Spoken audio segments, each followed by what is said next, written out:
ఒకప్పుడు పవిత్రమైన యమునా నది ఇప్పుడు మృత్యువుకు చిరునామాగా మారింది. కాళీయుడి విషాగ్నితో నది నీరు నల్లగా మారిపోయింది. ఆ గాలి పీల్చినా, ఆ నీటిని తాకినా ప్రాణాలు గాలిలో కలిసిపోవాల్సిందే. కానీ ఆ మృత్యు నీడకు చేరువలోనే చిన్ని కృష్ణుడు తన స్నేహితులతో కలిసి ఆడుకుంటున్నాడు.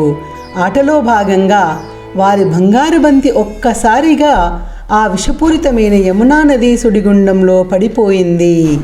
అందరిలోనూ ఆందోళన. కానీ ఆ నీలిమేఘశ్యాముడు కళ్ళల్లో మాత్రం ఒక అచంచలమైన నిశ్చయం. లోకాన్ని రక్షించే ఆ పరమాత్ముడు ఒక్క ఉదుటున కదంబ వృక్షంపై నుంచి ఆ విషజలాల్లోకి దూకాడు. కృష్ణుడి చుట్టూ ఉన్న ఆ దైవిక కాంతి ఆ నల్లని విషాన్ని చీల్చుకుంటూ ముందుకు సాగుతోంది. అదిగో 1000 పడగల కాళీయుడు క్రోధంతో రగిలిపోతున్న ఎర్రని కళ్ళు, ప్రాణాలు తీసే విషపు కోరలు. ఆ రాక్షస సర్పం కృష్ణుడిని తన బలమైన శరీరంతో చుట్టేసింది.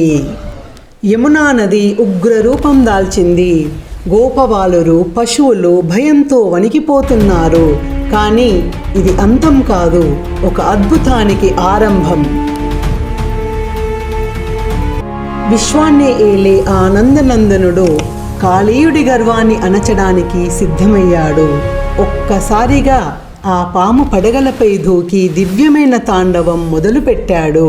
తన పాదాల బరువుతో అతని గర్వాన్ని అణిచివేస్తున్నాడు. ఆ అడుగులు పడుతూ ఉంటే అగ్నిరవ్వలు కురుస్తున్నాయి. కాళీయుడి తలలో పగిలిపోతున్నట్లుగా ఉంది. అతని అహంకారం ఒక్కో అడుగుతో మట్టిలో కలిసిపోయింది. శ్రీకృష్ణుడి వేణుగానానికి కాలం ఆగిపోయింది. చివరకు ఆ గర్వం అణిగింది. కాళీయుని భార్యలు ప్రాధేయపడగా కృష్ణుడు ప్రాణభిక్ష పెట్టి యమునా నదిని విడిచిపెట్టి తన నివాసమైన రమణక ద్వీపానికి వెళ్ళిపొమ్మని ఆజ్ఞాపిస్తాడు. యమునా నది మళ్ళీ తన స్వచ్ఛతను పొందింది. పర్యావరణం సస్యశ్యామలమైంది.